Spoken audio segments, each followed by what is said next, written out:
Our next two speakers are Margaret Curnow, Lesbian Action for Visibility in Aotearoa, and Suzanne Levy, Speak Up for Women.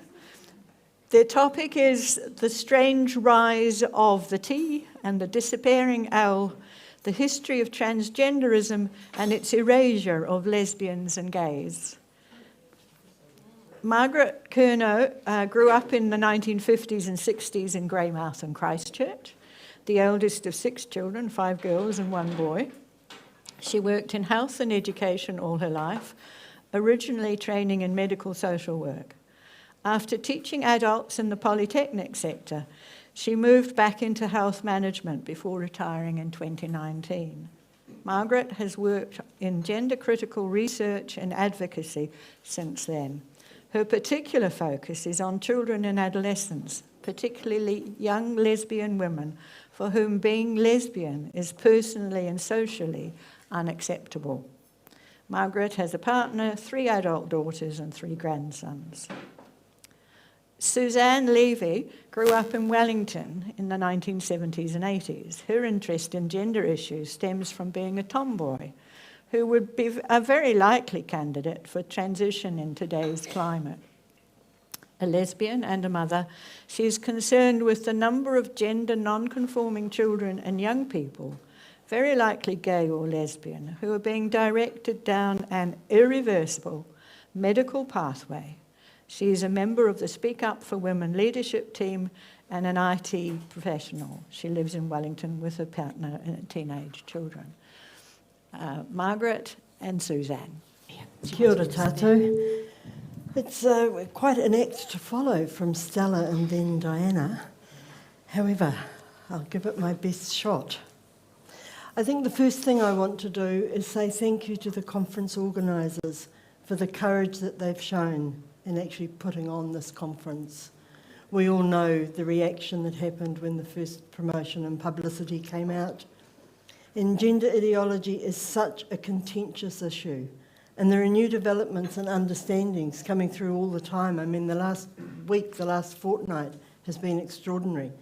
Just yesterday, we had the statement from the British Society of Psychologists. So things are happening all the time. And we must be able to talk about and talk openly about what we know and what we're not sure about. We must be able to ask questions and express our doubts and uncertainties. And above all, we must be able to speak our truth and listen to other people's truths. And to those who say that we're transphobic and exclusionary and are doing harm to children, I say simply, in the words of the wonderful Magdalene Burns, that it is not hateful to speak the truth. It's not hateful to ask questions and to explore belief systems in order to find the best ways to work with distressed young people.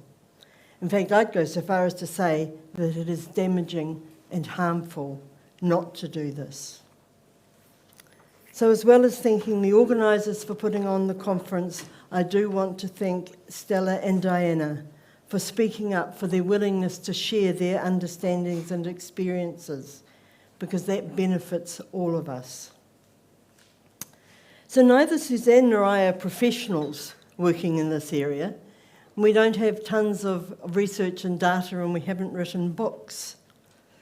But what we are is lesbians who've chosen to become active because we really care about what's happening to young people, and particularly to young women, most of whom would grow up to become lesbians if they'd been lucky enough to be born a decade or 2 earlier. We will each talk briefly about our lives, and then we'll look at what we consider the regressive and damaging ways in which gender ideology is affecting young people today and what's happening to lesbians and lesbian culture as a result. So as Jos said, I'm a lesbian, a mother and a grandmother. I retired from full-time work in 2019, and since then, pretty much full-time, pretty much all of my energy has gone into gender-critical activism. I'm a member of LAVA, so that's Lesbian Action for Visibility Aotearoa, and I'm proud to be here as a member of that group of strong and proud lesbians. Lava was originally formed in 1988 to highlight aspects of the ways in which lesbians were discriminated against. Because when homosexual law reform was passed in 1986, the second part of the bill, which would have protected lesbians and gays from discrimination, didn't pass. So although men were no longer going to be arrested and charged with criminal behaviour for having sex with other men, we could still lose our jobs, we could still not be given housing, we could still be openly discriminated against because we were lesbian or gay, and that was perfectly legal.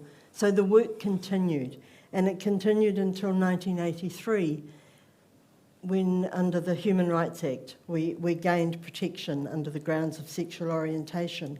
But Lava was working for lesbian visibility. And it's important because in the beginning, the new wording in the Act protected homosexuals from discrimination. And Lava members were very clear that homosexuals in most people's minds were men, and that women were invisible enough in the world, and that for Lava it was absolutely critical that the word lesbian was there in the legislation. And so New Zealand became the first country in the world to have the word lesbian in its legislation. And not many people know that, and that was from the work that Lava did. So Lava went into recess then, and we resurrected again in 2020, but I'll talk about that a little bit later. But here I am again, still fighting for lesbian visibility. I'm going to be 72 in a couple of months. And this is not how I thought I was going to spend my retirement. So how did I get here? As Josh said, I grew up in Greymouth, the eldest child, in a working-class Catholic family, and that social context is very important. 5 girls and 1 boy. He's the youngest. I was 12 when he was born, so for all practical purposes, I grew up in an all-girl family. Our key family values were fairness and justice, hard work, the importance of education as a way to get a better life. My grandfather was a founding member of the New Zealand Labour Party, and I grew up understanding power and privilege and structures of oppression. My parents were unusual for their time and backgrounds, so my life was a strange mix of dedicated Catholicism and radical questioning. Questioning authority was compulsory in our family, as was critical thinking and fighting for justice. And I remember one day, the context doesn't matter, but my father said to me, "Why did you do that?"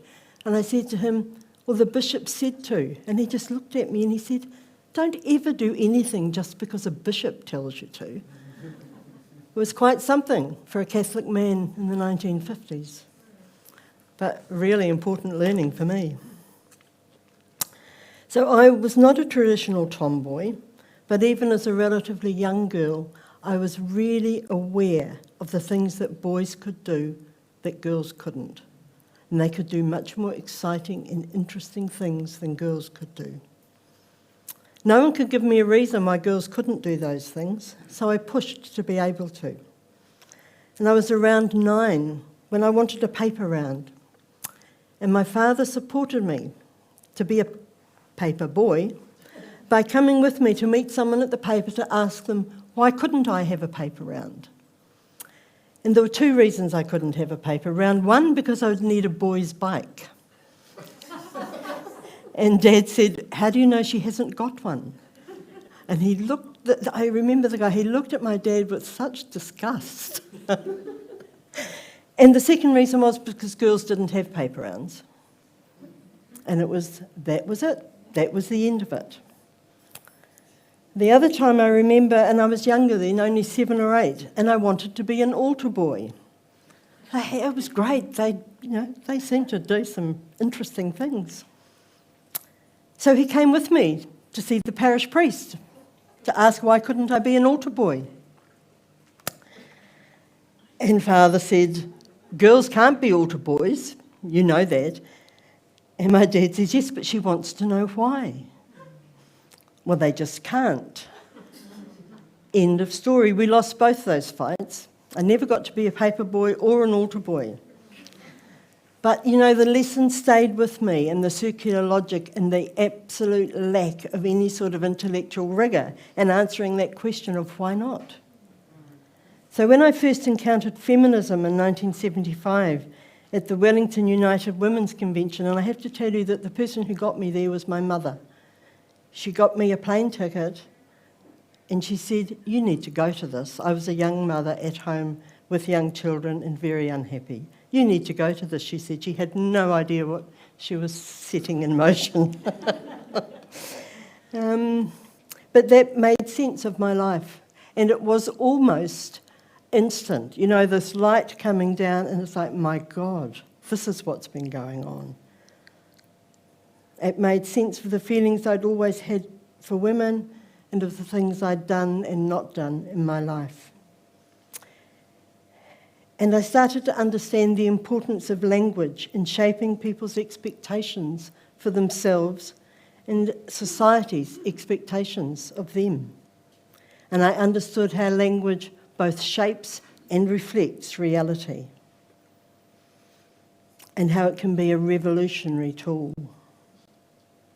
And I understood the reality of the patriarchy and the challenge of forming intimate relationships, which what we called the oppressor.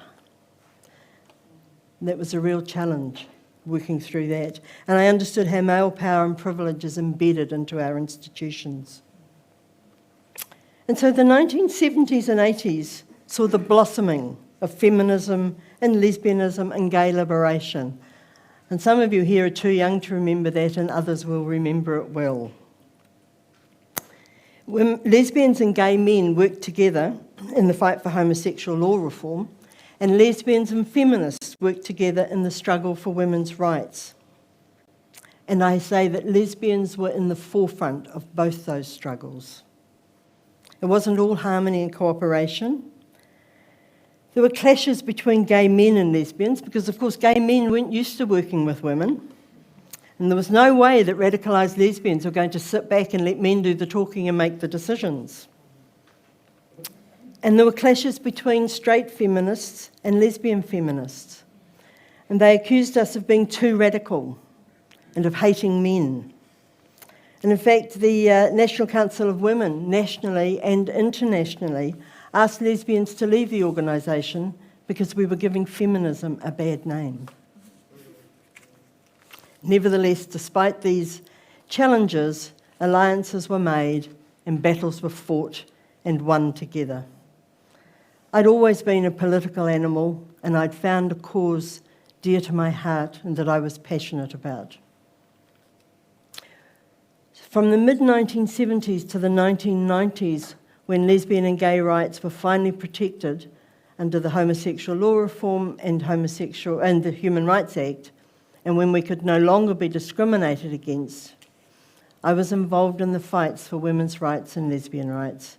We were fighting for a better world for women and for lesbians. And we believed a byproduct of this would be a better world for men too. But our focus was on women and lesbians. We brought up our daughters to believe they could do anything. They were strong and capable.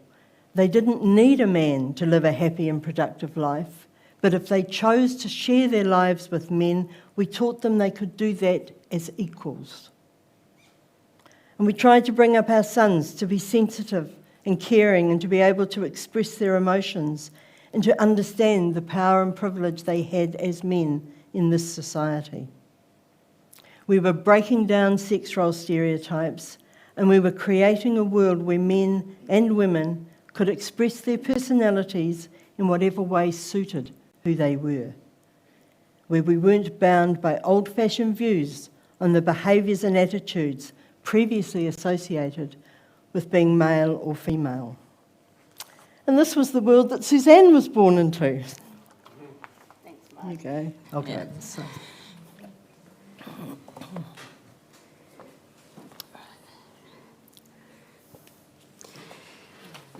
Thank you. Right. Tēnā koutou katoa. Hello and welcome. My name is Suzanne Levy. I'm not a professional speaker.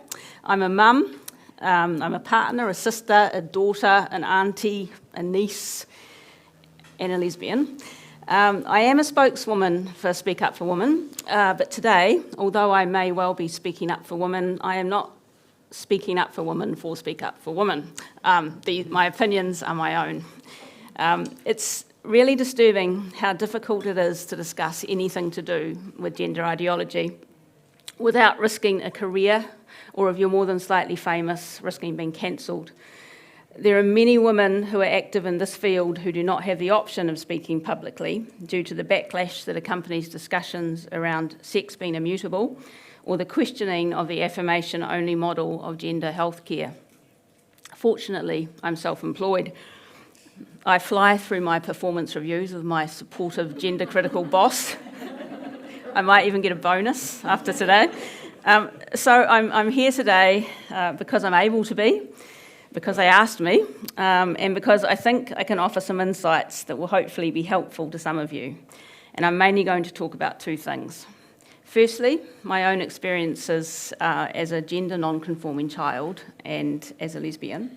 And secondly, how lesbian visibility has changed over my lifetime. So now there's a picture up there, and one of those is me. Might be the smaller one.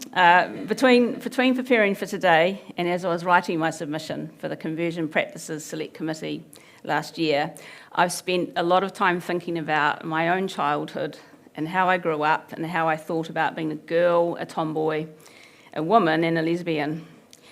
It was then that I started to see the glaring similarities between what I had experienced as a child and what is now being described as being born in the wrong body, as something that requires intervention and potential medicalisation and or surgery. So what was it like when I was young? As a child, I was a typical tomboy. I wanted to play with boys, ride bikes over jumps, take the bike to bits, run around topless. I wanted to climb trees and build forts. I hated dresses and anything with flowers on it. And a quick flick through our family photo album will show you the exact point where my mum finally gave up trying to dress me like my older sister. So in this photo, I'm in the red pants and kind of in the middle. I was 4. So I think sometime between the previous picture and this picture, Mum gave up. Yeah. So clothes were a massive deal. I think we had arguments pretty much every time there was a special occasion, and I was expected to dress up. I wanted jeans and shorts, and I definitely didn't want long curly hair. I still don't. Mum wanted the opposite and was pretty committed to the whole matching dress palaver, so it must have been a bit devastating for her. I played a lot of tennis, and skirts were pretty much mandatory for the girls. I hated the skirts, but I loved the tennis more. In the 1970s, it was generally acceptable to play with Lego and mud, whatever your chromosomes were. But there were certain typical boys' toys and clothes and certain typical girls' toys and clothes, especially clothes. And pink was definitely just for the girls. Blue was a little more universal, thanks to the denim revolution, and my God, did I hate pink. Longer hair on boys and men was kind of acceptable. Short hair on women and girls was modern and okay, as long as it wasn't too short and was stylish. We'd come a long way. I loved to pretend I was a boy, and I convinced my family to call me Jonathan, which was actually after Jonathan Livingston Seagull. So not only did I want to be a boy, I wanted to be a bird, but that's an entirely different topic for another day. I was absolutely delighted. They went along with it. I was delighted when I was mistaken for a boy, and it happened quite a lot. My hair was short, but couldn't have reasonably been described as stylish. I think this picture of the writing inside a book that my dad gave me when I was 6, going on 7, not that picture.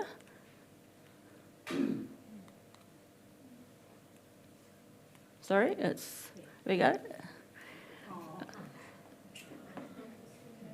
Okay. But my story was completely unremarkable for its day. I know numerous women who grew up with almost identical stories, right down to choosing a boy's name. Many, but not all, grew up to be gay. Some had more of a battle to wear what they wanted, but basically it was pretty much the same.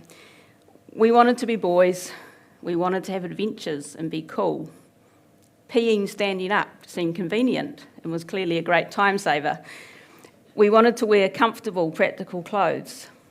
Some of us liked the idea of girls talking about us in the way that they talked about boys, even before we knew what that all meant. And some of us wanted to be called Jonathan. When I was about 8, I played on a boys' soccer team. The boys didn't generally seem to care or notice, but one did tell his mother, who then told my mother, that there was a boy in his team called Suzanne.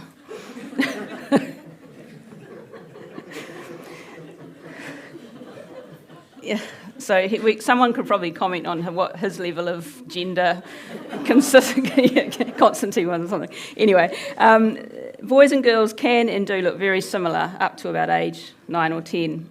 That's when stereotypical clothing and haircuts are the closest to being the only thing that makes it possible to distinguish between the sexes at a glance. It's very easy for kids to look like a boy and a girl all at once. And personally, I think this sort of thing should be treated as par for the course. It doesn't need to be specifically encouraged whenever a child shows the slightest sign, but it definitely shouldn't be discouraged. With all the things my family did to indulge my desire to be a boy, there was never a single suggestion that I could actually be one. None of the girls I knew with some of the stories were told they could change their sex. We all knew we were girls, and sorry Stella, but we all loved George from Famous Five. So then, how would we have felt about being a girl if we were told that changing sex was an option? If we were told we were actually born in the wrong body? Would we have embraced the idea? What if we were told we'd be happier as boys? What if our parents were told by our teachers, the same teachers who were constantly telling us not to climb trees, that we needed to transition to be happy? What if our parents didn't agree? What if they did agree? How would we have felt if, in order to become boys, we would have to give up our fertility? Would we have understood what that meant? Would we have understood what sexual function was and that we might never have it? How would I have felt if, in order to be Jonathan, I had to give up Suzanne? What if I changed my mind and I wanted Suzanne back? I don't exactly remember when I stopped being Jonathan, but it would be fair and accurate to say that I was left alone and I grew out of it. I do remember bra fittings and tennis skirts and school dances when I was at intermediate school. They were awkward and I had to accept them for what they were. But eventually I went from wanting to be a boy to just being a tomboy and then later a lesbian. I know that there are kids who won't grow out of these feelings, but how dangerous is it to treat the 80 to 90% of kids who will grow out of it as if they won't?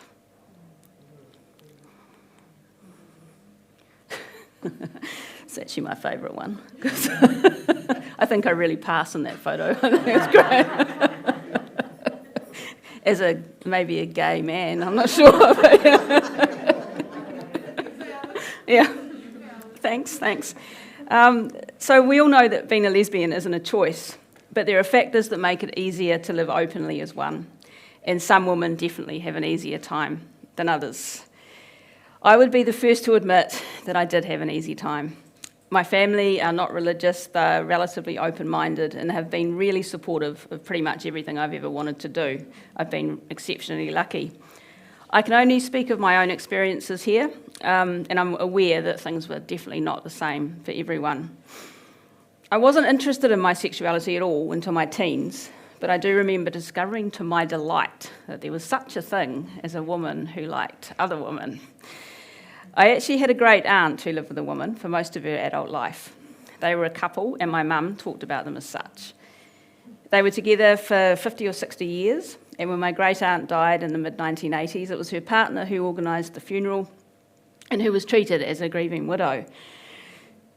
I went to an all-girls school, and I loved it. The school was just up from Parliament, and in 1986, when I was thinking about school certificate, Margaret and other men and women were marching and fighting to give us homosexual law reform. As students, we gossiped, and at one time or another, pretty much every single English teacher was absolutely, definitely, positively a lesbian, but the truth was that we knew absolutely nothing about our teachers' personal lives, let alone their sexuality. It was none of our business. But at an all-girls school in Wellington, and I'm not sure how many of you will be familiar with them, there was always Catherine Mansfield.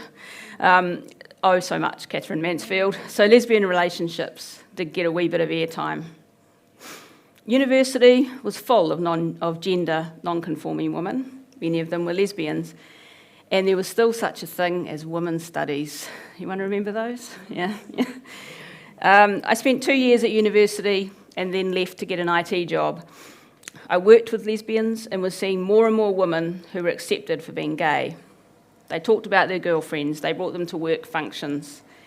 Not everyone was accepting, and I did hear stories of women who were estranged from their families, but in general, it seemed that the tide had turned. Things were getting easier. I came out officially at 24, which is, I think, bang on the last, so I was quite pleased with that one as well. So I'm winning. It didn't seem particularly hard. I'd met someone who was sort of worthy of the awkward parental conversations. I was accepted, no one seemed too surprised.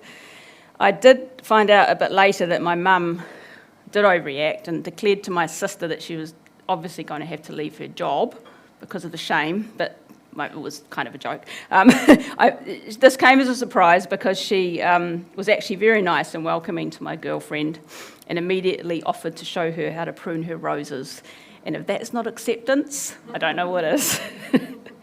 Despite my mother's initial but brief overreaction, she was actually famous for them, so I think my sister took it with a grain of salt. She was extremely supportive, and when the time came, she was delighted to be a grandma to a little one with 2 mums.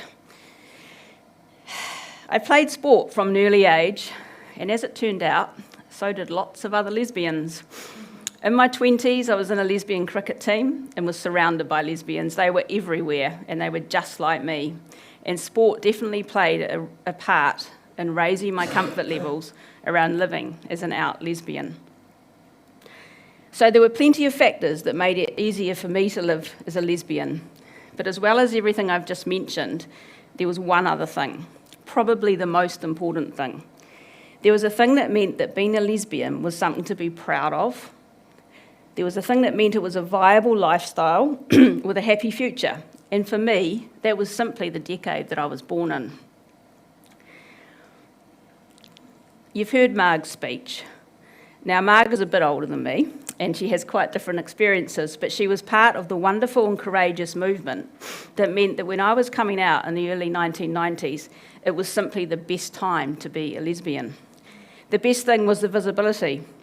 There was stuff happening. There were gay bars that had lesbian-only events.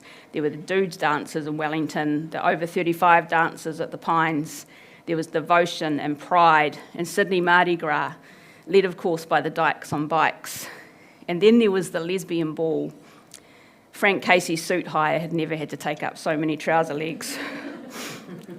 There were places to go and lesbians were at them. There were women showing the world, and me, how to be a lesbian. I saw what it looked like to be a lesbian couple. I could see that in my future. I even saw a future that included having children. In the 1990s, I was in my 20s, and I gave little thought to the women in their 40s who had played such a role in paving the way. Because that's the way it works. You don't appreciate what you've got until it's gone. So if we fast forward 30 years, what's it like being a young lesbian today? I decided to look at the resources available for young lesbians, and I started with Rainbow Youth, thinking surely they would be a wonderful source of knowledge. I boldly and hopefully plugged the word lesbian into the search box. No results match your search term. Totally invisible. A little digging around the site, and there were a couple of references, but to the same gender attraction and encompassing it all under the umbrella and somewhat meaningless term, queer. Totally invisible. In terms of groups supported by Rainbow Youth, there is one called FEM, but it's for 16 to 27-year-old queer women. It includes males. What does a 16-year-old lesbian have in common with a 27-year-old male who says he's a woman? If you're waiting for a punchline, sorry, it's not funny anymore. Totally invisible. I looked at other Rainbow sites and groups, and the emphasis is on gender. There are mentions of lesbians, but nearly always in terms of it being same gender attraction. I looked on Healthline, a broad and popular US health site, and the search results were more hopeful until I saw a series of FAQ called, "How do you know if you're a lesbian?" I was more than a little surprised to learn the following. The most accurate definition to lesbian history is that a lesbian is a non-man who loves, dates or fucks other non-men, says Jordan Underwood, a non-binary lesbian fat activist model and content creator. But wait, there's more. The next item was, wait, so lesbians don't have to be cisgender? I was intrigued and wondered if I would regret reading on. I did. I find the term cisgender more than a little tiresome, so I should have trusted my instincts. This is what she had to say. There's often a misunderstanding that comes from TERF, that's trans-exclusionary radical feminist rhetoric, that all lesbians are assigned female at birth, and that lesbianism is centred around vaginas, Underwood says. But these two things are false. First, anyone who isn't a man, regardless of their assigned gender at birth, can be a lesbian. Second, centering lesbianism around vaginas is trans-exclusionary. I really don't know where to start with this nonsense, except to say that if young lesbians are being told this sort of thing, then it feels like conversion therapy in itself. Where are young lesbian women supposed to go to hang out with other lesbian women? I couldn't find any groups that didn't include queer women, and it became obvious that queer was not a term that allowed for sex-specific activities. Who had decided that sex doesn't matter anymore? There's nothing wrong with mixed sex spaces. I like men. I work in IT and I work with men all the time. There are all types, but mostly they're good to be around socially too. Some of my best friends are straight, and their husbands and partners are good value. I like spending time with them. But sometimes it's just really nice to be around women. There is a different energy and it changes when there are men around. You don't have to be a lesbian to understand this, but you do have to be a woman. So how have lesbian and rainbow groups gone from supporting proud women who love women to barely being able to even utter the word woman? How has this happened?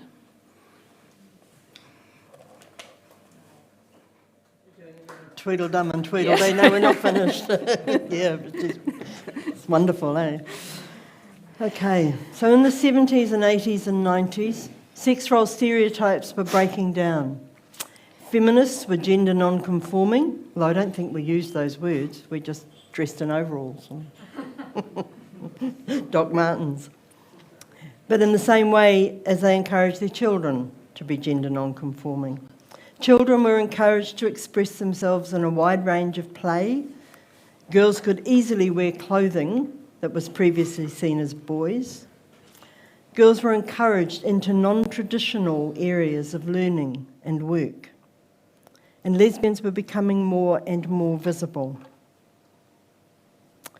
We had women's and lesbian spaces and organisations. There were women's and lesbian dances and bars and clubs and saunas. There were women's and lesbian spirituality groups and self-defence classes. There were women's refuges and rape crisis centres. There was a women's art movement. There was women's music and women's music festivals. There was a women's health movement, and there were women's bookshops.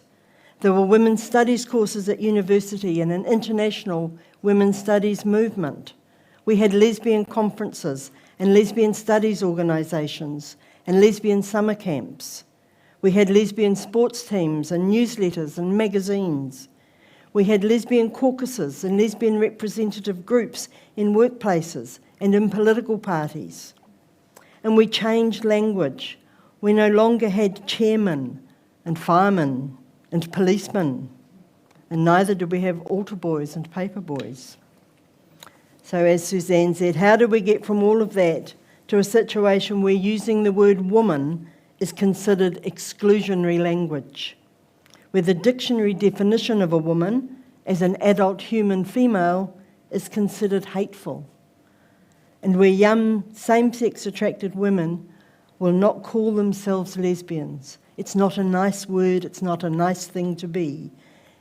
They don't want to be same-sex attracted.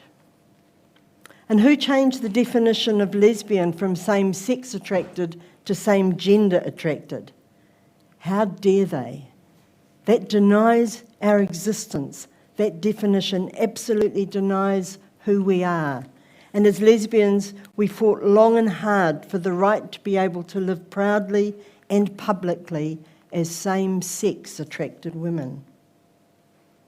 How did we get from a situation where young women had a world of possibilities before them in terms of how they could live their lives, where there were countless ways to be in the world as a woman, to a situation where there are now tightly prescribed ways to be a woman, and if you don't fit into them, then you're probably really a man?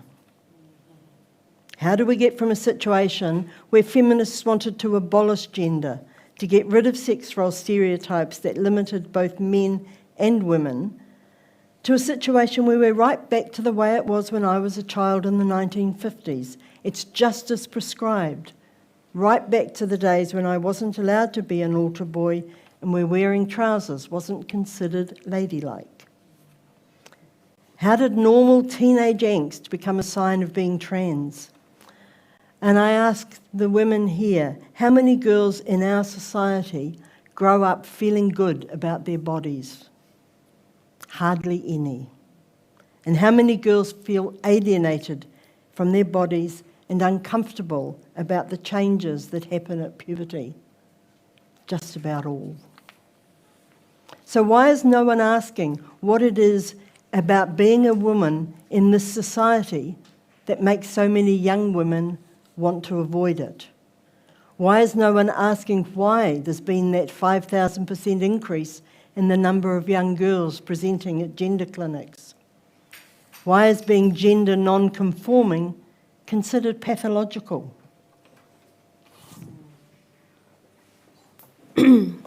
Gender identity ideology prevents asking these questions, but how can we develop the best ways of working with young people if we don't? Why would anyone encourage a young person to believe that removing body parts from their healthy young body will make them feel better about themselves? How can anyone believe that starting on a path of lifelong medication should be a recommended course of action before exploring their state of mind in a therapeutic environment? How can a treatment path that leads almost inevitably to loss of sexual pleasure and infertility be best practice? And a word here about language. I do not use the language of gender identity ideology. As I've said before, language is powerful and it shapes our reality.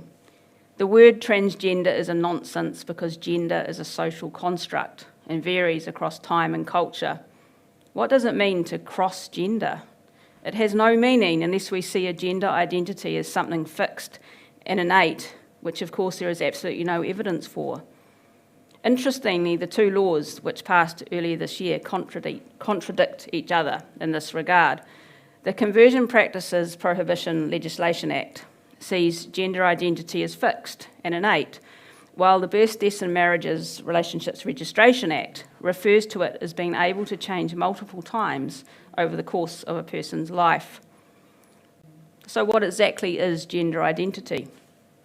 The term gender identity was coined by an American, Robert Stoller, in 1964 and popularised in the 70s by Dr. John Money, a New Zealand-born psychologist and sexologist who was one of the first researchers to publish theories on the influence of societal constructs of gender on individual formation of gender identity.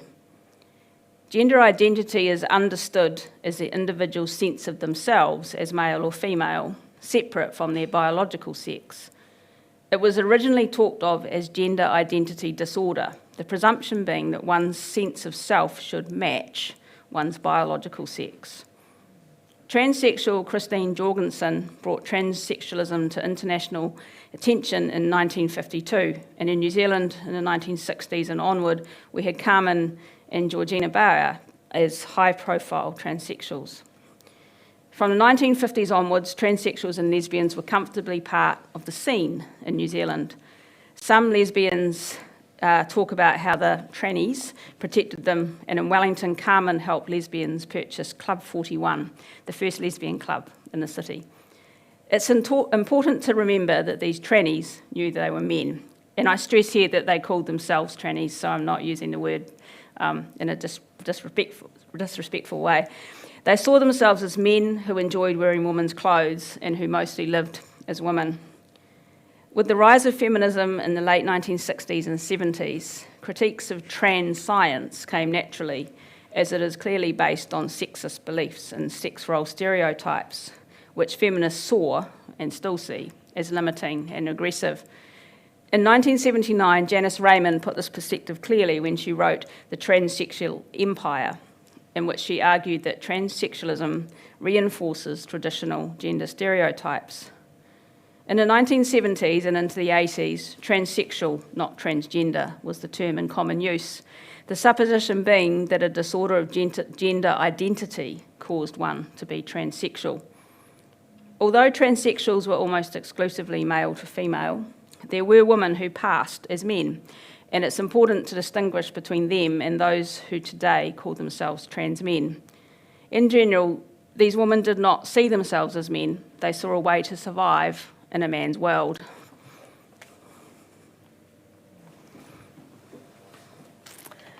There are examples of clashes between feminists and trans people from the early 70s, but they weren't widely known or publicised. In the late 80s and 90s, there were a number of cases of men who wanted to live as women and be accepted as women, coming to women's gatherings and conferences, and I remember this so clearly. And as women and as lesbians, we were aware of group dynamics changing when a male was present. Even if that male said he was a woman and wanted to live as a woman, it made no difference. The behaviour was what we knew and called male behaviour. And the question of whether they could be considered women became a subject for much debate. Their domination of our agenda caused much anger and frustration. We wanted to talk about women's issues and lesbian issues, and instead we'd finish up talking about what these men who believed they were women wanted. So the focus went right away from women and from lesbians, and it was back on men. In the 1990s and 2000s, the LGB became the LGBT, and there was questioning at the time, as LGB is about sexual orientation, and the T is not. The T is about identity. But in general, people who called themselves trans were accepted into the LGB communities. But since then, there's been extraordinary changes, and the T has come to dominate. And the flip side of that coin has been that the L particularly, although also the G, has become more and more invisible. And this has led to a growing sense that LGBT organisations are no longer focused on advocating for LGBT people. And there have been a number of examples of that, both from overseas and in New Zealand. Following a lesbian protest at the London Pride March in 2018, a group called Get the L Out was formed. Now, Stonewall, which is the organisation representing lesbians and gays, condemned that protest, and that made it clear to lesbians that the T had a greater priority than the L. Stonewall were not concerned about the lesbians and the lack of representation and visibility of lesbians, they were concerned about the T. And it was also clear to gay men that the T had a greater priority. And so the LGB Alliance formed. In New Zealand, in Wellington, we had 2 years at the Pride events where lesbians were excluded from being at Pride because we were trans-exclusionary, which means we did not believe that men can be lesbians.